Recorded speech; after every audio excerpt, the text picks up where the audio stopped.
Hello everyone.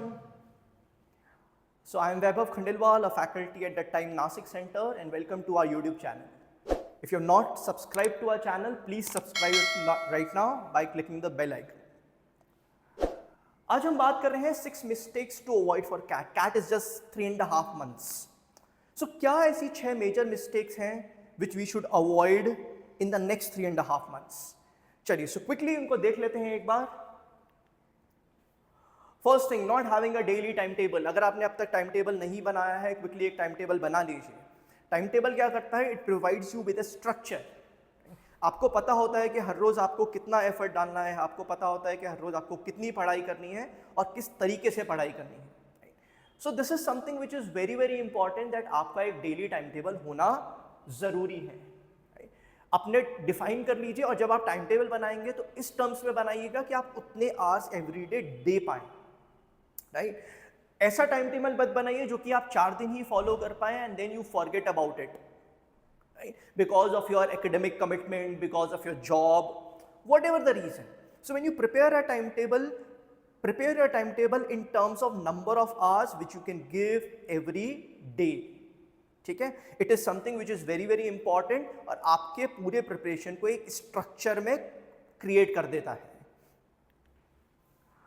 Second very important thing is regular revision नहीं करना. और ये जो रेगुलर रिविजन वाला फैक्ट है guys, it's very very important in the subject like quant, जहां पे क्या होता है, जैसे जैसे हम आगे बढ़ते जाते हैं, we keep on forgetting the formulas, we keep on forgetting the concepts. तो make it a regular practice, make it a habit कि आप लोग रेगुलर रिविजन करेंगे. तो उसके लिए एक डे फिक्स कर लीजिए. लेट्स से सैटरडे को मैं सिर्फ रिवाइज करूंगा. तो जो भी मैंने 2 महीने पहले किया था या 1 महीने पहले किया था, लेट्स से अभी मैं अलजेब्रा कर रहा हूं, तो जब मैं अर्थमेटिक का सैटरडे को I revise a few concept. ज्यादा नहीं करना है, just solve 3 or 4 questions, that's it. So I pick up 3 topics, I solve 3-4 questions. उससे क्या होगा, कॉन्स्टेंटली टॉपिक होता रहेगा और आप टॉपिक को भूलेंगे नहीं, आप कंसेप्ट को नहीं भूलेंगे, आप फॉर्मुलेस को नहीं भूलेंगे. ऐसा नहीं होना चाहिए कि आपको क्वेश्चन तो आता है बट आपको उसका फॉर्मूला ही याद नहीं है. Right? There can be no worse scenario than this, that you know the question but you are not able to remember the formula. ठीक है? Now बहुत सारे students अपनी preparation को in terms of number of hours में measure करते हैं. So I study for 6 hours, I study for 8 hours. Lot of students also come to me and say कि सर हम 8 घंटा पढ़ें या 10 घंटा पढ़ें. My answer to them is very very simple. आपके 8 घंटे या 10 घंटे मैटर नहीं करते, आप उन घंटों में क्या करते हैं वो मैटर करता है. So it's all about quality versus quantity in terms of CAT. So आपकी जो भी प्रिपरेशन है उसको इस टर्म्स में मत मेजर करिए कि my neighbor or my friend is preparing for 7 hours and I'm only preparing for 4 hours. ऐसा भी हो सकता है कि आप उन 4 hours में उस 7 hours से बेटर पढ़ पा रहे हो.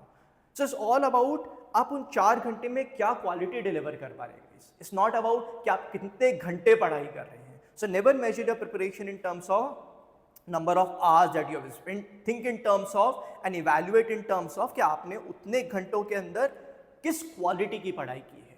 अगर आप 6 घंटा बैठे हैं जिसमें से आप 1 घंटा या 1.5 आवर सोशल मीडिया ही स्क्रॉल करते रहे, then those 6 hours doesn't matter, right? Next point, and I think this is something which is extremely important. Mock tests, sectional test as well as full length test.